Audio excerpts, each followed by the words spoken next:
আগে যা প্রতিশ্রুতি দিচ্ছে তা বলছে 100 টাকায় সারা জীবন বসে খায়, আর নির্বাচনের পরে যখন দরজা খুলে বাইরে যাচ্ছি তখন দেখছি ওটা শুধুমাত্র মাদুর ছিল, তাও ব্যাটের করে খরচা করে আমাকেই কিনতে হয়েছে। এর বাইরে কিছু নেই। কি চাইছে বিজেপির পার্টিটা?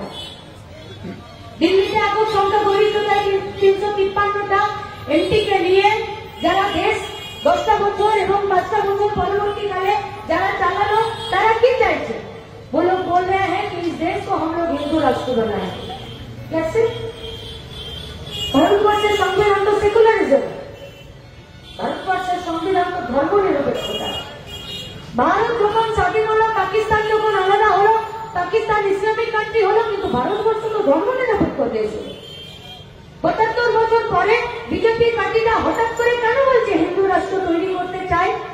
যিনি পুলিশ আছেন, যিনি বিডিও আছেন, যিনি বিএলআরও আছেন, যিনি বিধায়ক আছেন, যিনি সরকারি স্কুলে পড়ান, যিনি আইসিডিএস এ চাকরি করেন, যিনি ট্রাফিক কন্ট্রোল করেন, যিনি রেশন দোকানে ডিলার আছেন, যিনি ওষুধের দোকানে আছেন, যিনি ডাক্তার আছেন, যিনি সরকারি হেলথ সেন্টার থেকে সরকারি হসপিটালে, যিনি নিজের ডাক্তারের এথিক্যালি দিক থেকে শপথ নিয়ে মানুষের সেবা করার কথা বলেছেন, যিনি ব্যাংকের কর্মচারী আছেন, আপনারা বুকে হাত দিয়ে বলতে পারবেন তো যে আপনারা হিন্দু রাষ্ট্র চান? যদি আপনি হিন্দু রাষ্ট্র চান তাহলে কালকে আপনার চাকরি চলে যাবে, কারণ এই দেশটা হিন্দু রাষ্ট্র নয়, এই দেশটা সার্বভৌম রাষ্ট্র, এই দেশটা একটা ধর্মনিরপেক্ষ রাষ্ট্র। আর সেই রাষ্ট্রে সেই সংবিধানের উপরে হাত রেখে আপনি একদিন শপথ নিয়েছিলেন আপনি আপনার কাজের সাথে বেইমানি করবেন না, এই দেশটাকে রক্ষা করার জন্য আপনি আপনার কাজটা সঠিকভাবে করবেন। তাহলে যা স্লোগান আজকে বিজেপি পার্টিটা দিচ্ছে যে হিন্দু রাষ্ট্র তৈরি করতে চায়, তাহলে সেই হিন্দু রাষ্ট্রের সঙ্গে এদেশের এমপিদেরকে এক থাকা যাবে না। সেই হিন্দু রাষ্ট্রের সাথে এই গোটা দেশের কোন এমএলএ কে থাকা যাবে না, কোন পঞ্চায়েতের প্রধান, কোন পৌরসভার কাউন্সিলর, কোন রকম সরকারি পদে থাকা, তিনি আর্থিক দিক থেকে হন, তিনি জনপ্রতিনিধি দিক থেকে হন, তার এই স্লোগানের সাথে থাকা যাবে না।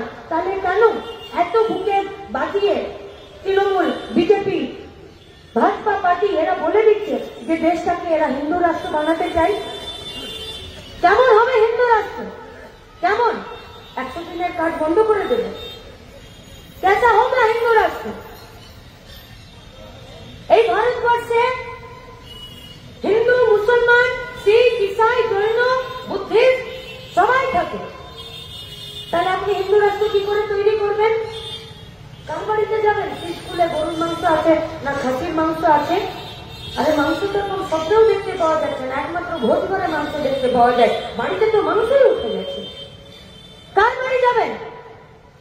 1 লাখ জনের খুন